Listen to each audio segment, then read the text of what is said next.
জানিয়ে দিব হাতে থাকা সর্বশেষ আপডেট আন্তর্জাতিক সংবাদ। প্রথমেই সংবাদ শিরোনাম। লেবাননের যুদ্ধবিরতিকে স্বাগত জানালো ইরান, হিজবুল্লাহর প্রতি সমর্থন।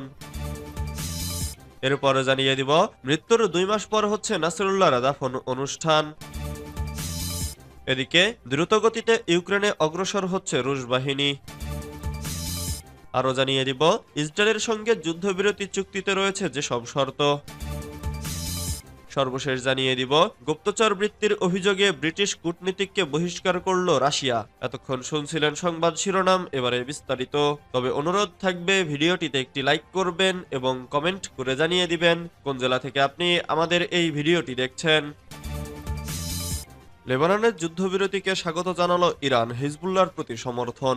লেবাননের ইসলামী প্রতিরোধ আন্দোলন হিজবুল্লাহ এবং ইহুদিবাদী ইসরায়েলের মধ্যে স্বাক্ষরিত যুদ্ধবিরতি চুক্তিকে স্বাগত জানিয়েছে ইসলামী প্রজাতন্ত্র ইরান। একই সাথে হিজবুল্লাহর প্রতি ইরানের সমর্থনের কথাও জানানো হয়েছে। যুদ্ধবিরতির চুক্তি এরই মধ্যে কার্যকর হয়েছে। ইরানের পররাষ্ট্র মন্ত্রণালয়ের মুখপাত্র ইসমাইল বাঘাই বুধবার বলেন, তেহরান অনেক আগে থেকেই ফিলিস্তিনের অবরুদ্ধ গাজা উপত্যকা এবং লেবাননে ইহুদিবাদী ইসরায়েলের আগ্রাসন অবিলম্বে বন্ধ হওয়ার উপর জোর দিয়ে এসেছে। এ ব্যাপারে গত 14 মাস ধরে ইরান ব্যাপকভাবে কূটনৈতিক প্রচেষ্টা চালিয়েছে। ইসমাইল বাঘাই আরো বলেন, আমেরিকা ও ইউরোপের কিছু দেশের পূর্ণাঙ্গ সমর্থন নিয়ে ইহুদিবাদী ইসরায়েল যুদ্ধকামী নীতি অনুসরণ করেছে এবং বর্বরতা চালিয়েছে। তার ফল হিসেবে ফিলিস্তিন এবং লেবাননে 60,000 মানুষ শহীদ এবং 1,20,000-এর বেশি মানুষ আহত হয়েছেন। এছাড়া উদ্বাস্ত হয়েছেন 35 লাখ মানুষ। ইসরায়েলি আগ্রাসনে গাজা ও লেবাননে ধ্বংস হয়েছে গুরুত্বপূর্ণ স্পর্শকাতর সব অবকাঠামো। ইরানি মুখপাত্র বলেন, যুদ্ধবিরতির পর এখন দখলদার অপরাধীদের ফাঁসি এবং শাস্তি নিশ্চিত করার দিকে বিশ্ববাসীকে মনোযোগ দিতে হবে। এদিকে যুদ্ধবিরতি চুক্তি কার্যকর হওয়ার পর যুদ্ধে হিজবুল্লাহ দৃঢ়তার ব্যাপক প্রশংসা করেছে আঞ্চলিক প্রতিরোধ সংগঠনগুলো। এ নিয়ে ইরাকের কাতাইব হিজবুল্লাহ এবং ইয়েমেনের আন-নাসরুল্লাহ আন্দোলন আলাদা বিবৃতি দিয়েছে। কাতাইব হিজবুল্লাহ জোরালো ভাষায় বলেছে, যুদ্ধবিরতির সিদ্ধান্ত সম্পূর্ণভাবে লেবানন এবং এই যুদ্ধবিরতির কারণে আঞ্চলিক কোনো সংগঠন দুর্বল হবে না, বরং প্রতিরোধ অক্ষ আল্লাহর শত্রুদের বিরুদ্ধে লড়াইয়ে আরও শক্তিশালী হয়ে উঠবে। এদিকে হুথি আন-নাসরুল্লাহ আন্দোলনের মুখপাত্র আব্দুস সালাম বলেছেন, ইসরায়েল শক্ত প্রতিরোধের মুখে না পড়লে যুদ্ধবিরতি মেনে নিত না। তিনি বলেন, বিশ্বাসঘাতক গুপ্ত হত্যার অপরাধের মুখেও হিজবুল্লাহ ভেঙে পড়েনি। মৃত্যুর 2 মাস পর হচ্ছে নাসরুল্লাহর দাফন অনুষ্ঠান। দখলদার ইসরায়েলের বিমান হামলায় নিহত হওয়ার 2 মাস পর সাবেক প্রধান নেতা হাসান নাসরুল্লাহর দাফন অনুষ্ঠান আয়োজন করবে হিজবুল্লাহ। গত 27 সেপ্টেম্বর লেবাননের রাজধানী বৈরুতে ভয়াবহ বিমান হামলা চালায় ইসরায়েলি বাহিনী।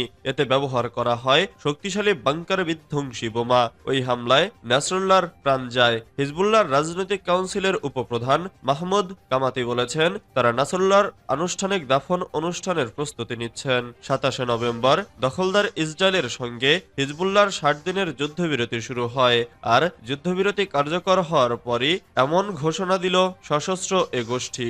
ইসরায়েলি হামলায় নিহত হওয়ার পর নাসরুল্লাহর মরদেহ উদ্ধার করে দ্রুত সময়ের মধ্যে অজ্ঞাত স্থানে কবরস্থ করা হয়। এখন তার সম্মানে আয়োজন করা হবে আনুষ্ঠানিক দাফন অনুষ্ঠান। বৈরুতের এক সংবাদ সম্মেলনে মাহমুদ কামাতি বলেছেন, দাফন অনুষ্ঠান আয়োজনের সময় ওই সময় তার দাফন স্থগিত করা হয়। তিনি যে দাফন অনুষ্ঠানের যোগ্য আমরা সেটির আয়োজন করছি, তাকে বিদায় জানানোর অনুষ্ঠান হবে প্রকাশ্য এবং আনুষ্ঠানিক। হাসান নাসরুল্লাহ ছাড়াও হিজবুল্লাহর দ্বিতীয় সর্বোচ্চ নেতা হাসিম সাফিউদ্দিনকেও হত্যা করেছে দখলদার ইসরায়েল। নাসরুল্লাহর মৃত্যুর পর সাফিউদ্দিনের হিজবুল্লাহ প্রধান হওয়ার কথা ছিল। ইসরায়েলি হামলায় তিনিও নিহত হওয়ার পর সশস্ত্র এ গোষ্ঠীর প্রধানের দায়িত্ব নেন নাইম কাসেম। দ্রুতগতিতে ইউক্রেনে অগ্রসর হচ্ছে রুশ বাহিনী। ইউক্রেনের পূর্বাঞ্চলে রুশ বাহিনী দ্রুত অগ্রসর হচ্ছে। গত 1 মাসে তারা বড় ধরনের এলাকা দখল করেছে। বিশ্লেষকরা বলছেন, 2022 সালে যুদ্ধ শুরুর পর এটি রাশিয়ার ইউক্রেনের দিকে সবচেয়ে দ্রুত অগ্রগতি। খবর রয়টার্সের। ওপেন সোর্স মানচিত্র অনুযায়ী রাশিয়া এখন ইউক্রেনের 18% এলাকা নিয়ন্ত্রণ করছে। এর মধ্যে পুরো ক্রিমিয়া, ডনবাসের 80% এবং জাপোরিজিয়া ও খেরসনের 70% অন্তর্ভুক্ত। এছাড়া খার্কিভের 3% এলাকাও রয়েছে তাদের নিয়ন্ত্রণে। রুশ বাহিনী গত এক সপ্তাহে 235 বর্গ কিলোমিটার দখল করেছে। নভেম্বরে তারা নিয়ন্ত্রণ করেছে 600 বর্গ কিলোমিটার এলাকা। এজেন্ট স্টভও এক প্রতিবেদনে বলেছে, রাশিয়া দখলকৃত এলাকার জন্য সাপ্তাহিক ও মাসিক নতুন রেকর্ড গড়ছে। রাশিয়া জুলাই থেকে পূর্ব ইউক্রেনে অগ্রসর হতে পারে। একই সময়ে ইউক্রেন পশ্চিমাঞ্চলীয় তুরস্কের একটি ছোট অংশ দখল করে। এরপর রাশিয়ার অগ্রগতি দ্রুত বাড়তে থাকে। দনেৎস্ক অঞ্চলে রুশ বাহিনী পোকরোভস্ক শহরের দিকে অগ্রসর হয়েছে। তারা কুরাখোভ শহরেও প্রবেশ করেছে। বিশ্লেষকদের মতে রাশিয়া ধীরে ধীরে এলাকাগুলো ঘেরাও করছে। এরপর আর্টিলারি ও গাইডেড বোমা দিয়ে আক্রমণ চালাচ্ছে। ইউক্রেনীয় প্রেসিডেন্ট ভলোদিমির জেলেনস্কি জানিয়েছেন, রাশিয়ার দখলকৃত সব এলাকা ফেরত না পাওয়া পর্যন্ত শান্তি সম্ভব নয়। তবে ইউক্রেনের সেনাবাহিনী নৌ ও সরঞ্জাম সরবরাহের চাপের মুখে রয়েছে। ইসরায়েলের সঙ্গে যুদ্ধবিরতি চুক্তিতে রয়েছে যেসব শর্ত।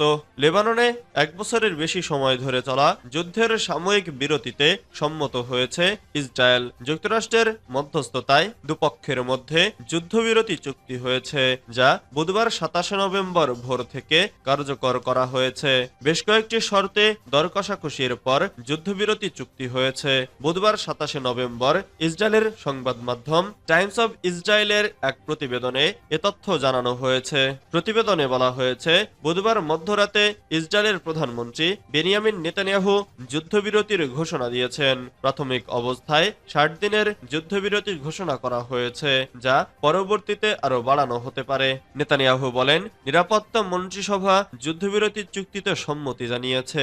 তিনি হুঁশিয়ারি দিয়ে বলেন, হিজবুল্লাহ যদি চুক্তির শর্ত ভঙ্গ করে তাহলে ইসরায়েল তাদের বিরুদ্ধে তাৎক্ষণিক ব্যবস্থা নেবে। চুক্তি অনুসারে আগামী 60 দিনের মধ্যে লেবানন থেকে ইসরায়েল তাদের সব সেনা প্রত্যাহার করে নেবে। অন্যদিকে হিজবুল্লাহ সীমান্ত থেকে সরে লিটানি নদীর অপর প্রান্তে সরে যাবে। এছাড়া তারা নতুন করে কোনো অবকাঠামো নির্মাণ বা নিজেদের পুনরায় অস্ত্রশস্ত্রে সজ্জিত করতে পারবে না। গুপ্তচর বৃত্তির অভিযোগে ব্রিটিশ কূটনীতিককে বহিষ্কার করল রাশিয়া। গুপ্তচর বৃত্তির অভিযোগে মস্কো দূতাবাসে কর্মরত এক ব্রিটিশ কূটনীতিককে বহিষ্কার করেছে রাশিয়া। স্থানীয় সময় মঙ্গলবার 26 নভেম্বর তাকে বহিষ্কার করা হয়। যদিও ব্রিটেন রাশিয়ার অভিযোগকে ভিত্তিহীন বলে দাবি করেছে।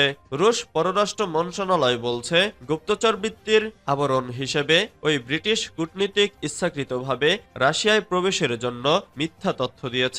এটি রাশিয়ার আইন লঙ্ঘন করেছে। মন্ত্রণালয় আরো বলছে, নিরাপত্তা কর্তৃপক্ষ আমাদের দেশের ভূখণ্ডে তার গোয়েন্দা তৎপরতা ও নাশকতামূলক কাজের চিহ্ন শনাক্ত করেছে। পরে মন্ত্রণালয় ওই কূটনীতিকের স্বীকৃতি বাতিল করে এবং 2 সপ্তাহের মধ্যে রাশিয়া ছাড়ার নির্দেশ দেয়। ব্রিটিশ পররাষ্ট্র মন্ত্রণালয়ের এক মুখপাত্র বলেন, আমাদের কর্মীদের বিরুদ্ধে রাশিয়া বিদ্বেষপূর্ণ ও ভিত্তিহীন অভিযোগ এবারই প্রথম নয়। আমরা যথাসময়ে এর জবাব দেব।